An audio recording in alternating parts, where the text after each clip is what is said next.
I give all the credit in the world to McQuaid for developing me as a person. And there's a lot of people that would say I'm not, they're not really happy to be associated with me, believe me. But, I think of the things that really I look back on McQuaid and what it instilled in me. I think one is professionalism.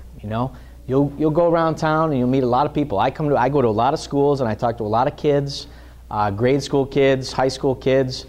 And rarely will I go to somewhere and go to somebody's class or an event like this, and will somebody come up to me, look me straight in the eye, shake my hand firmly, and say, "Hi, Mr. Mason, I'm, so-and-so."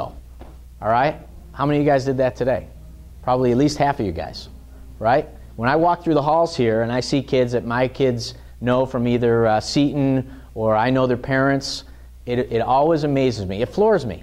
How many people come up to me and say, "Hi, Mr. Mason, how are you?" at the football game the other day, right? That is a great skill. Communicating with people and having respect for other people, I can't tell you guys, that means so much, especially to old people like me, right? And McQuaid kids get that. They understand that, right? I go to other schools, and I'm lucky if I get a grunt out of kids. I swear, right? They come in with their pants hanging down and T-shirt on and their hat like that, there's a time and a place for that.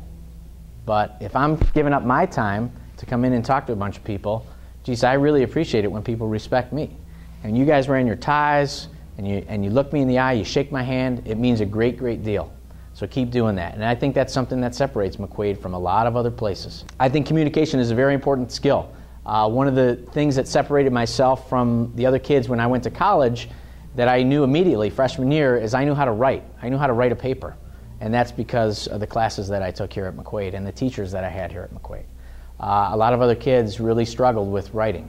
And for me, that is something I'm either constantly writing or constantly talking, as you can see, and doing math. I was not a math wizard. Mr. Seymour, God rest his soul, but he was a great, great math teacher, and I had a lot of great math teachers. Mr. Markey, I really had the legendary McQuaid math teachers. I was very fortunate.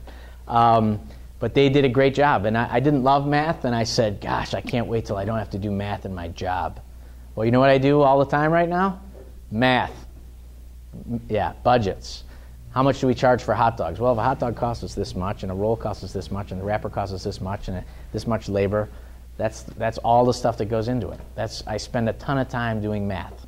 So you may be taking a lot of classes, and you may be sitting there saying, oh, God, I'm never going to have to use this. I can't wait. Well, guess what? You're probably going to have to use it. There's a reason why your curriculum is the way it is.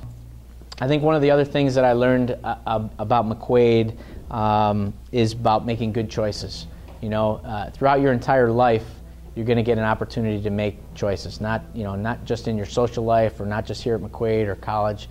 When you get to the real world, you're going to have opportunities to do certain things, and maybe those things aren't the most above board things. But if you make the right choices, you never have to apologize for anything. And I think that's one of the things that I learned from my parents, also as well as from the Jesuits and the faculty here at McQuaid, is to just do what's right. If you do what's right, you never have to apologize for anything. And sometimes it's not the most popular decision, believe me. Sometimes you have to take your lumps for it. But at the end of the night, you can look yourself in the mirror and say, hey, man, I did the right thing. Whatever it takes to inspire you to chase your dream, do it and work hard. There is no substitute for hard work. People ask me all the time, what does it take to work in baseball? I'll tell you what it takes. You got to be able to work hard. If you don't want to work hard, you're never going to make it. 80-hour week is nothing. Nothing. And some people can't handle that. Some people say, well, you get paid for 80, right? Not 40? No. I get paid for 40, and I get to work 80, and sometimes 85. And some people just can't understand that. It's not for everybody. It's not a business for everybody. For me, I love it, and I wouldn't want to do anything else, so it's not a big deal. But hard work is something that was ingrained in me here at McQuaid, and in my house. If you don't take anything else out of today, is try to find something that you really enjoy doing. Don't necessarily pick a career for the money, all right? And some people may tell you differently, but I'm going to, tell you, pick something you really love, because that is what is really going to drive you and keep you happy. And that's really what it's all about, is being happy. And there's plenty of great jobs out there where you can provide for your family and still have a great time at what you do. I have fun at my job, and not everybody can say that.